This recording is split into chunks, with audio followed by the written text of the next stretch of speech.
and across the line to win the sprint race here in Qatar. An absolutely fantastic result. Pole. Can we now make it pole once again? Oh, and Antonelli's got in the way. He's parked it on the apex. Chance to make things right from qualifying. Down the inside we go of Antonelli. We managed to squeeze him out, but he's turned in on us and we're into the wall and we've lost our front wing. But in the end, as we come round the final corner, it's an alright recovery, but where did our pace go as we beat Antonelli to the line? My goodness. And with that being said, this is how things look in the championships going into the final round here in Abu Dhabi. The final round, round 16 of 16, and it is a 6-point gap between Lando Norris and Charles Leclerc for the championship.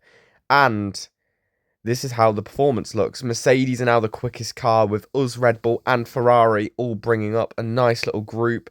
And then McLaren have actually fell off quite a lot.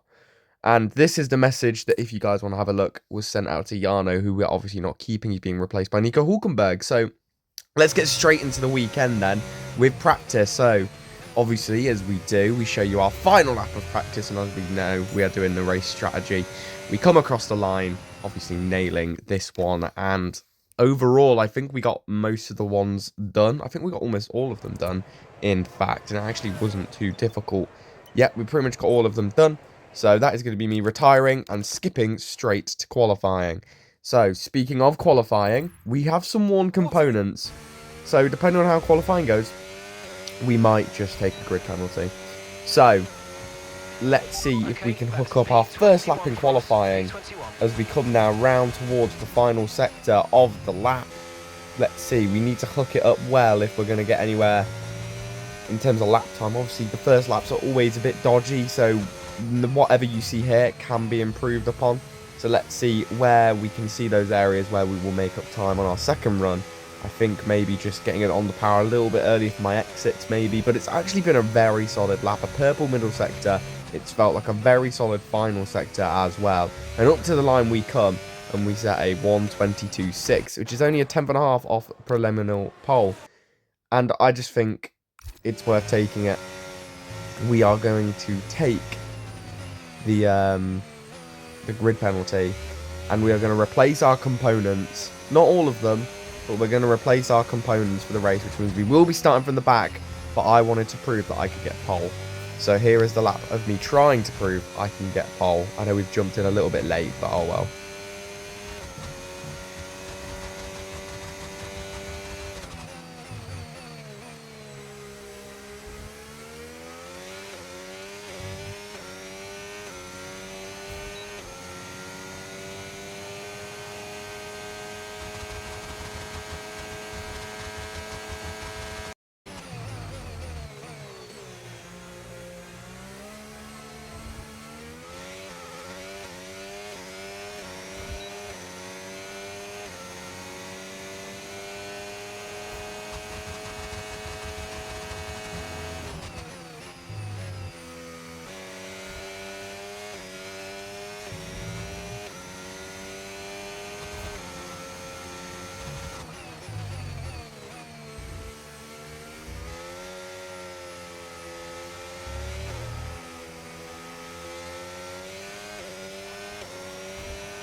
And even with that 3/10 improvement, being 3/10 up by the time we got to the final sector, we missed out on pole position.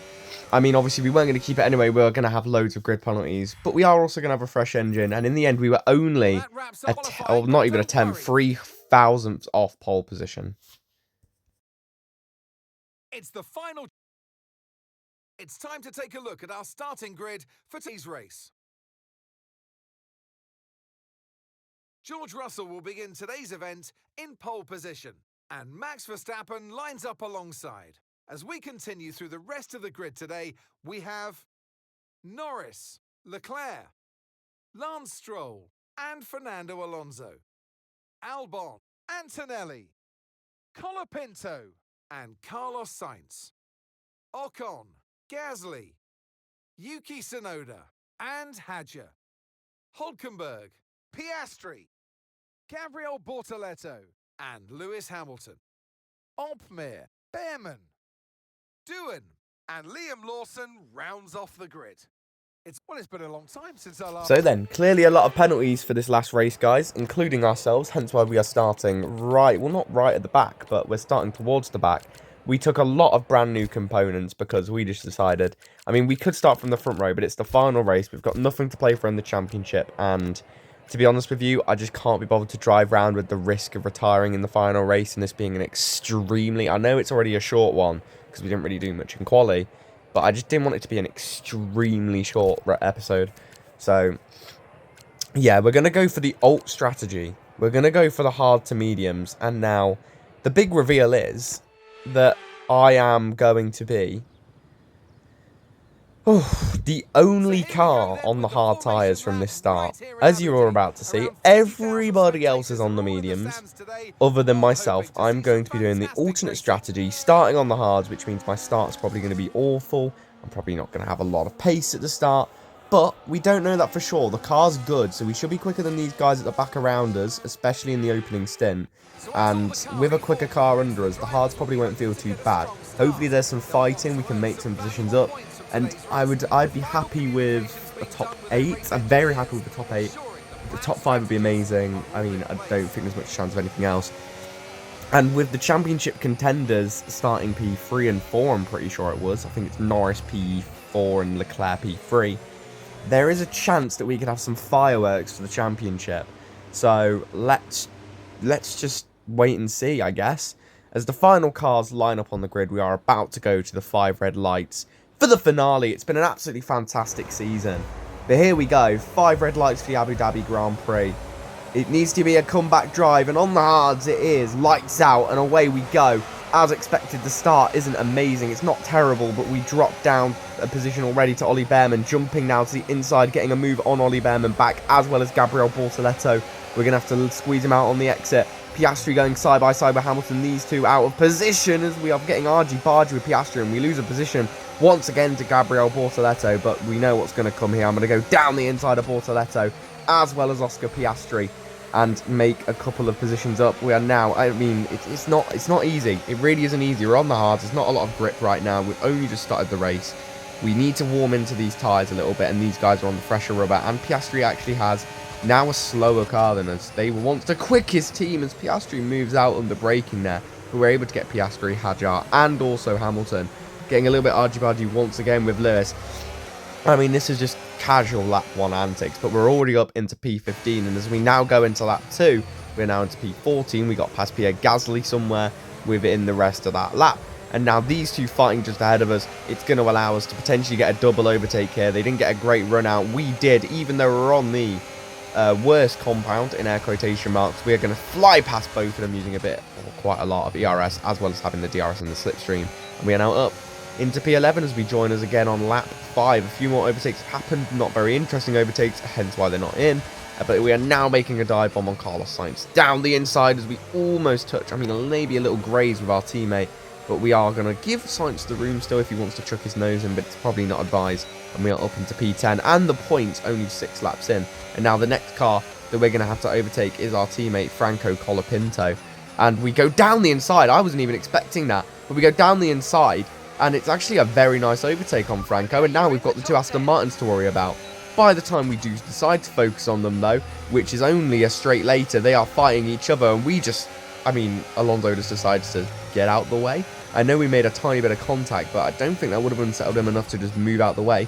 But clearly that did. He's out the way, and now we're focusing on Daddy's Cash, Lance Stroll, and on the next lap, on the next straight, or the next big straight, into the next big overtaking opportunity, we are going to fly past Lance Stroll and up into P7. So P7, 7 laps in from P20 on the grid is not bad whatsoever.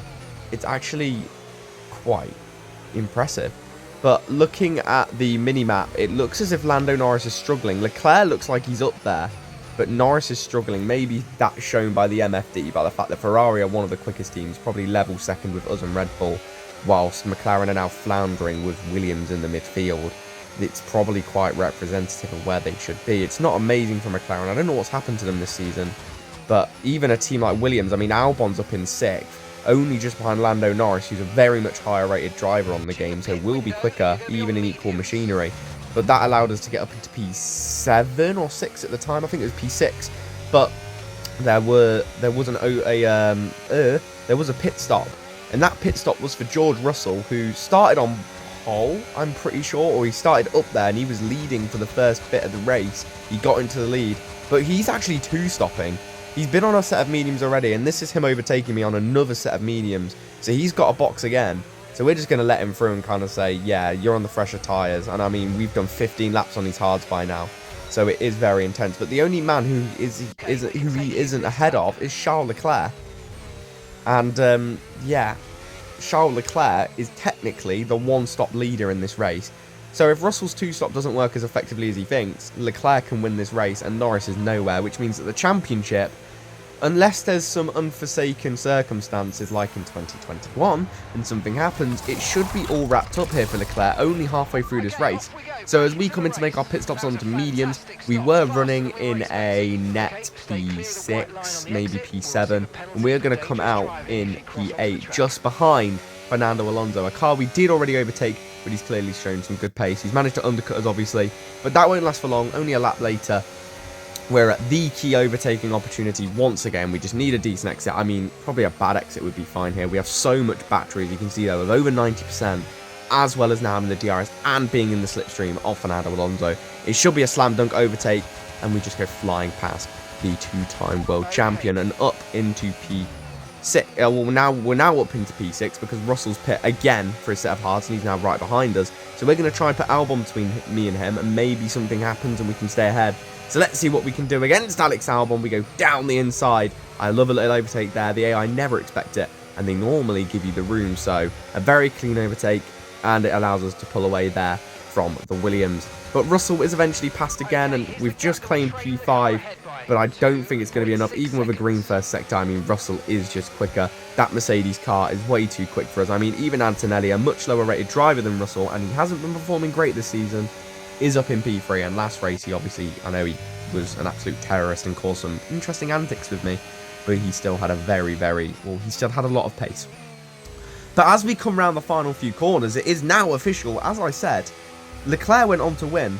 Russell's strategy, I mean, I think it got him P3 in the end, but it was Leclerc from Verstappen to Russell, probably the 3 best drivers on the grid outside of the McLaren boys, who have not got the car anymore. Antonelli P4, Norris P5, and we come home for a very impressive P6 with our teammate in P8 for some double points to end the season.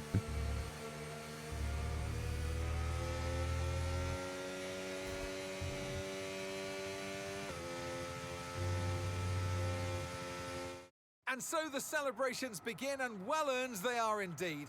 It might have looked simple at times, but as any racing driver will tell you, competing at this level at the very top is anything but simple. There's no catching them now then. We have a new World Drivers' Champion. Charles Leclerc, what a drive, what a victory, he wins! Well, a great victory today for the final race of the season, and you take that energy with you through the end of the year, through the winter break, and it's important because your team lives off of that. You want them to deliver you the best possible car for the start of next season's campaign. Yeah, that's right, Ferrari fans. He did it. It's what every driver imagines when they start out on their long road towards Formula One. And for our lucky 3 today, here's the podium waiting for them. And who gets to take the top step of the podium? Yes, it is I, Leclerc, Charles Leclerc on top.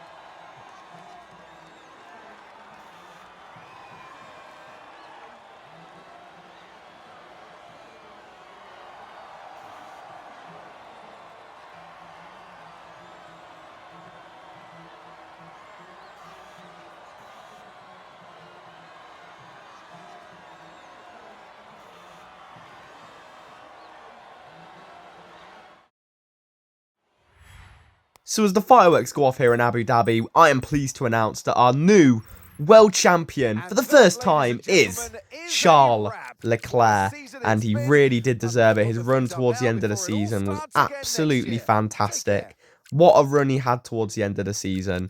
I mean, he got so many wins in the second half of the season, and Ferrari really pulled their finger out. They even won the Constructors in the end as well.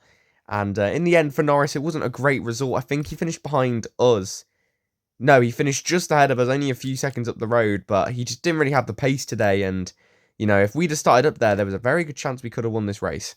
But that is going to be it for not only this episode, but for this season. We have already got the next season stuff started, and we have the first race done. So that should be with you as soon as possible, and I'm really looking forward to that one. And I'm looking forward to the prospects of the new season. We end the season with one race win, and with a very good finish, an unexpected finish in both championships. So thank you all for watching, guys, and I'll see you all next season.